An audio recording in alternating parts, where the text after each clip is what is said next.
Hi class, I hope you are all having a great day and are ready for another video lesson. Today's lesson is on section 5.9 and it's entitled The Complex Number. And complex numbers, another word for them, are called imaginary numbers. So here's a slide that kind of gets you, kind of a fun little slide that kind of gets us introduced to imaginary numbers. As you can see, we have the Tooth Fairy, but she's imaginary, right? She doesn't exist. Santa Claus, sorry if anyone still believes in Santa Claus in here, or if you have any younger brothers or sisters that are listening right now, Santa Claus isn't real. Tinkerbell, Peter Pan, Never Never Land, that kind of thing. UFOs, all this stuff is quite imaginary, right? A fire-breathing dragon, as sweet as that would be, they are just imaginary. And so today's lesson is all about imaginary numbers. And so you might ask yourself the question, why do we need to learn about imaginary numbers if they aren't even real? Imaginary numbers, the biggest field that I know of that uses imaginary numbers is electrical engineering. So if your interests are geared towards engineering, the electrical engineering field especially uses complex numbers. But it's good for everyone to know because everyone is going to take an SAT or an ACT sometime. Everyone is going to take college algebra, and it is learning this is certainly required for doing all three of those things.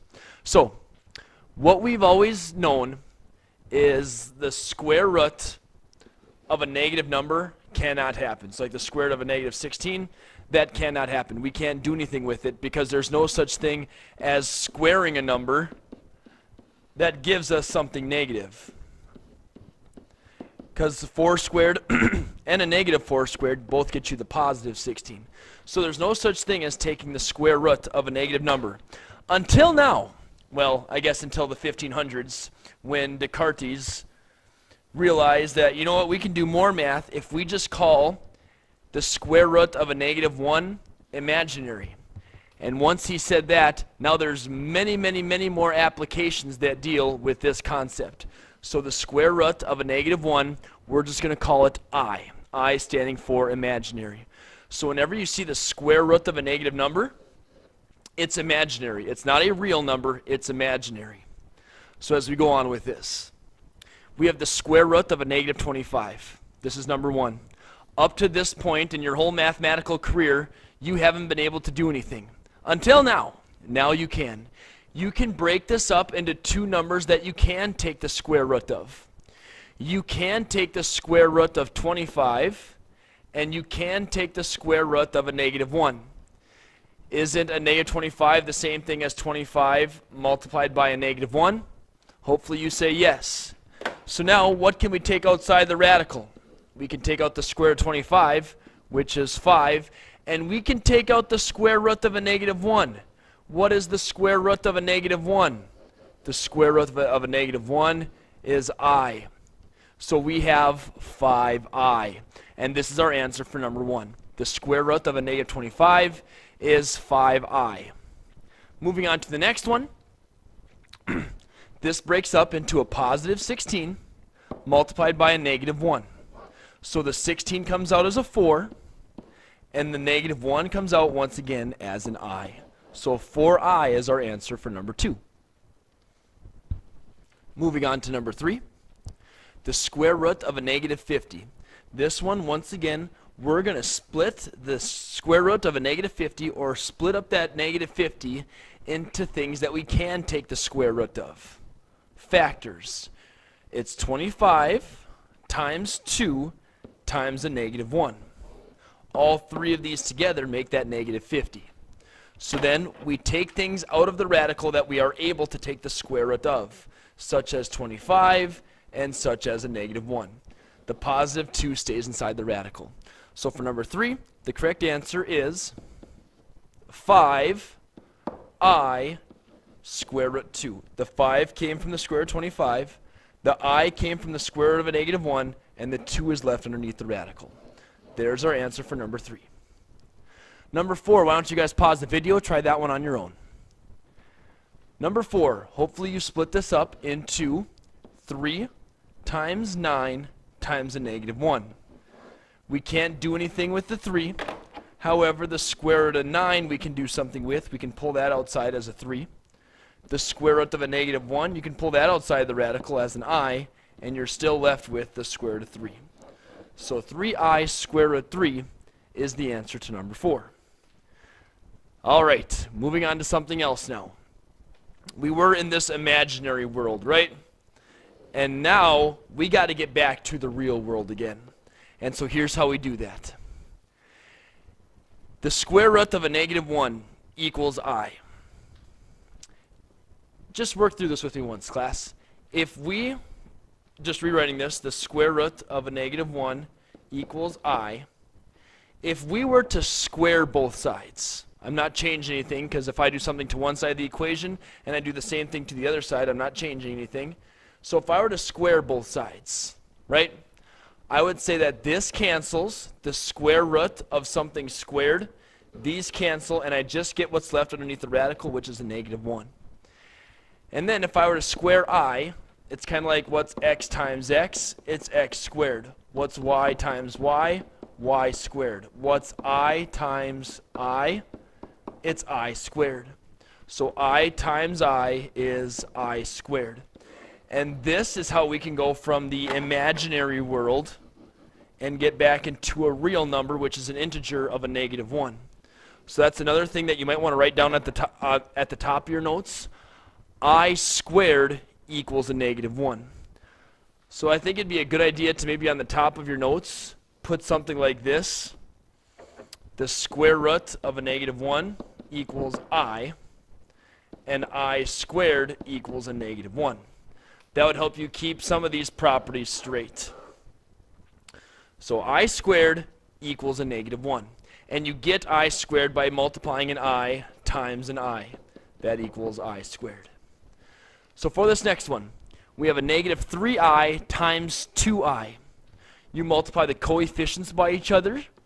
A negative 3 times a positive 2 is a negative 6. And then I times I is I squared. But we don't leave our answer like that. We simplify it as far as we can go, and I squared is the same thing as a negative 1. So whenever you see an I squared, substitute in a negative 1 for it, such as this one. Whenever you see an I squared, put in a negative 1 instead. So now it is a negative 6 multiplied by a negative 1. And what's a negative 1 times a negative 6? A positive 6. So our problem started off imaginary, and it ended up with a real number of 6. So that's the relationship between the imaginary world and the real world. Next one, 4I times 3I is 12I squared. And I squared is the same thing as a negative 1.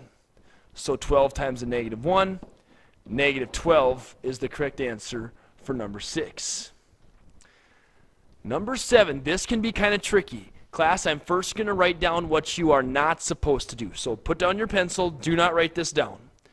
It's very tempting for people to do this, which I could see why, because I've told them to do it this way. When you have a radical with the same index, all you do is you multiply the numbers underneath the radicals together. So you get a negative 12 times negative 2, so it's the square root of a positive 24. Class, with imaginary numbers, you cannot do that. You can only do that when they have positive numbers underneath the radical. But when they are negative, they are imaginary, so you cannot do this process. So everything that I've written down, you cannot do. So here's how you have to do these problems. You first have to simplify the radicals as far as they will go. So take anything you can out of these, such as 4 times 3 times a negative 1. The square root of 4 is 2. The square root of a negative 1 is I, and you still have the square root of 3 left. And then with this one, you have the square root of 2 multiplied by a negative 1. You can't do anything with the 2, but the negative 1 you could bring outside the radical as an I. So I square root 2. Now, these are what you multiply. Okay? And when I've taught you how to multiply with radicals, you multiply the coefficients by each other. So 2i times 1i is 2i squared. And then I told you to multiply the radicals by each other. Square root 3 times square root 2 is square root 6. So we have 2i squared square root 6. And lastly, we always have to remember, never, ever, ever, ever, ever leave I squared in your answer. As we do enough of these, I squared will stick out as a sore thumb saying, you have to change that to a -1. I squared is the same thing as a -1. So 2 times a -1, we have a -2 square root 6. This is the answer for number 7, a -2 multiplied by the square root of 6. Now that I've done that one, you guys try number 8 and try number 9. Okay? Notice what I did on number 7, and you guys try 8 and 9 on your own. Pause the video, please. As you did number 8, you broke these down to 4 times 2 times a -1, and this would be 3 times a -1.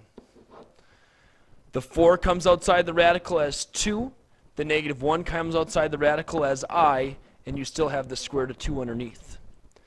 And then we're multiplying by I square root 3.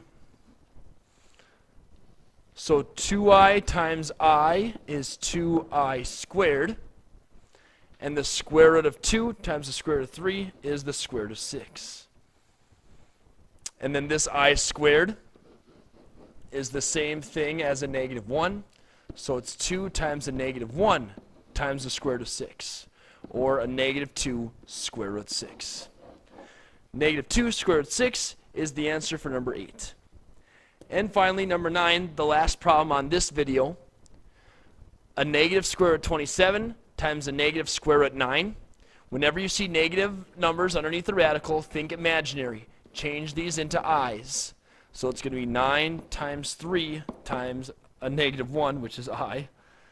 And this is going to be 9 times a -1. So this 9 comes outside the radical as 3. -1 comes outside as I. Square root 3 stays inside. This 9 comes outside the radical as a 3. And this I, -1 comes outside as an I. So now you have 3i times 3i to get 9i squared. And there's no radical on this one here, so you just have the square root of 3 that comes along with it. And then that I squared could always be changed to a -1. So a -1 times 9 is a -9 square root 3. -9 square root 3 is the correct answer for number 9. So I hope that video lesson made sense to you. The two most important things that you should have gotten from this video lesson is that when you have the square root of a negative number, you're going to get an I, or an imaginary number. And the most basic one, the square root of a -1 is the number I. And the second thing, so this is thing number 1 you should have gotten from this lesson. And the second main point that this lesson entailed was that if you take and you square both sides, you should get I squared is the same thing as a -1, because these cancel out. -1 equals I squared. So these two principles are the most important part of this lesson.